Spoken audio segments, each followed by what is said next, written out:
그게 보색이라는 거거든요. 이 시무레를 뭐라고 그러냐면 이 빗나간 조화가 아름답다고 그러죠.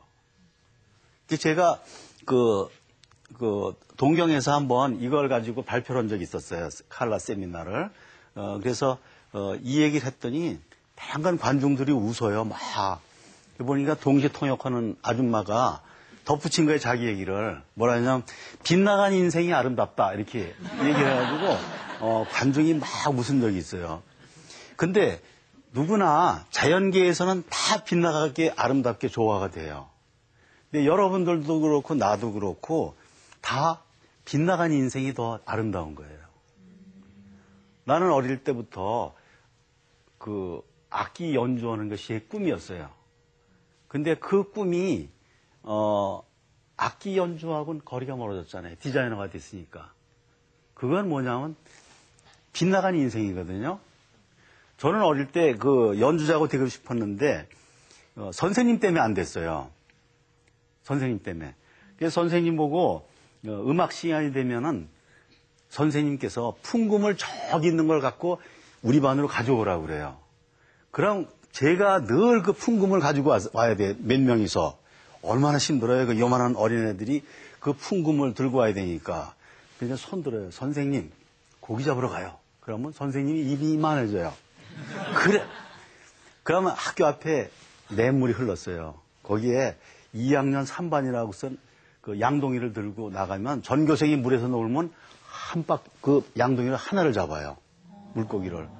그럼 조금 있다 보면 저쪽에 쓰레기 소각장에서 연기가 막 나요. 그럼 소사 아저씨가 매운탕 끓이는 거예요. 응? 이게 교육적으로 틀리는 얘기인지 모르겠는데 그다음부터 선생님들이 매운탕에 취해서 오후 수업을 안 하게 돼요. 그 재미로 맨날 고기 잡으러 가자라다가 음악 할 수 있는 기회를 놓친 거죠. 그래서 제가 이렇게 된 거예요. 응? 그러니까 빗나간 인생도 아름다울 수가 있는 거죠. 제 강의는 자꾸 이렇게 삐뚤어 나갈 때가 많아요. 자, 도토리 나무의 어린 싹이에요. 귀처럼 이렇게 쫑긋 나오잖아요. 보세요. 이게 색이 한 가지 색이 아니에요. 보시면 연두일 것 같은데 그 가에 가장자리를 이렇게 빨간색이 레이스처럼 술을 놨잖아요. 이렇게 해서 태어나요. 토끼 같은. 이런 봄에 이렇게 들여다보면 너무 귀여워요. 우리가 어린애들 보면 여기 솜털이 뽀얗잖아요. 이렇게. 그게 이쁘듯이 이 나무 잎사귀도 너무 아름다워요. 이게 보색이거든요. 이 색과 이거의 기준은 살짝 빗나가 있어요. 색상환 속에서. 그래서 빗나간 것이 아름다운 거죠. 이 잎사귀는 감나무 잎사귀예요. 감나무 잎사귀가 아름답거든요. 보면 무슨 모든 잎이 다 아름답지만 감나무 잎사귀는 유독 빨간색과 초록색의 전쟁이 눈에 보여요. 보세요. 이 잎맥 사이로 빨간색이 하나씩 물 들어오는 것이 꼭 도시의 야경을 보는 것 같아.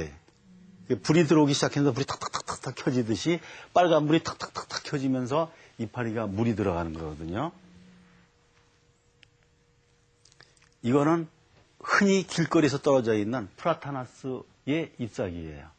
길거리에 막 귀찮도록 쌓여 있는 거죠. 가로수에. 이 이루어지는 색상의 세계가, 이 보색의 세계가 너무 서로를 보호해주고 있고 너무 완벽한 조화를 이루잖아요. 마치 하나의 그림을 봐도 그림도 이거보다 아름다울 수는 없겠다는 생각이 들죠. 늘 우리가 밟고 다니는 가로수 이파리입니다. 감나무 잎. 보세요. 이 잎맥 사이로 전쟁이 일어나는 게 서로 막 쳐들어가는 거예요. 빨간 색소가. 그러면서 단풍이 이루어지는 거죠. 이게 가을의 감나무 잎이거든요. 감나무 이파리로 참새 잡는 얘기 좀 해드릴까요? 네. 저 어릴 때는 내가 참새를 잡고 싶으면 잡고 싶은 만큼 이 감이파리를 따요. 이렇게 따서 처갓집 지붕에다 쭉 사다리 타고 올라서 깔아놔요. 이렇게 깔고 그 다음에 거기에다가 막걸리 만들고 나면 찌꺼기가 있어요. 이게 술밥, 식혜밥 같은 거 그거를 쭉 올려놔요. 조금씩. 많이 넣으면 안 돼요. 조금씩 올려놓고 그 옆에다 뭐 놓냐면 도토리 있잖아요. 도토리 하나씩 다 올려놓으면 참새가 푹 날라와가지고 신나잖아요. 숯밥 있으니까 막 찍어 먹어요. 가을에.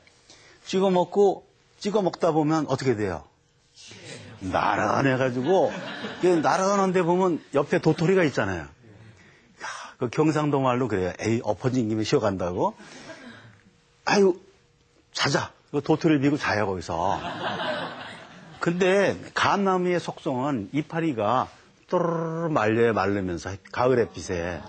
그러면 참새를 이렇게 가둬버리는 거예요, 이렇게. 그럼 오후 4시쯤에 사다리 타고 올라가 보면 참새들이 쭉 자고 있어요, 이렇게 꼼짝 못하고. 주워오는 거예요. 쉽잖아요. 그죠? 자, 그 다음에, 우리 이제 한번, 나무 이파리를 봤으니까, 요번에는 한번 다른 세계로 또 가보죠. 사마귀 새끼예요. 이른 봄에 사마귀 새끼가 이렇게 태어나잖아요. 새로운 생명이. 참, 어릴 때는 다 이뻐요, 사마귀도. 근데 크면서 막 이렇게 되는 거지. 그래서 우리는 뭐 거기다 중국의 고사성을 내서 뭐 당랑 거철이니 뭐 이런 말을 붙잖아요. 이 아름다운 새끼 사마귀. 이때는 다 방학에도 딱 정도로 다 귀엽기만 하죠. 그런데 가장 아름다울 때가 언제냐 하면은 가장 성숙됐을 때가 아름다워요. 여러분, 요거는 그 숲속에 있는 이름을 모르겠어요, 뭔지. 벌레가 짝짓기를 한 장면이에요. 그럼 벌레들이 짝짓기를 할 때는 가장 아름다울 때 짝짓기를 해요. 그럼 보세요.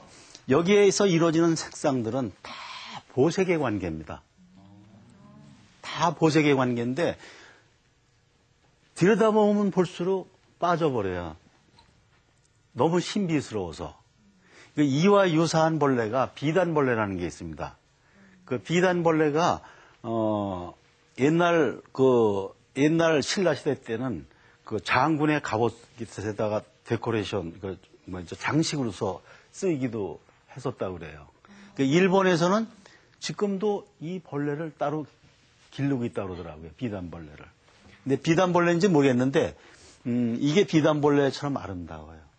짝짓기를 할 때는 모든 것이 그 아름다움이 극치에 가 있을 때 짝짓기를 하는 거죠. 다음 해를 준비를 하는 거죠.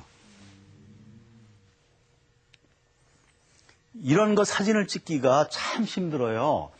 이렇게 찍으려고 카메라를 들이대면 수줍어가지고 또 풀들이다 이렇게 돌아가 버려요, 이렇게. 그냥 또 쫓아가잖아요. 카메라 들고 이렇게 되고, 그럼 또 반대편으로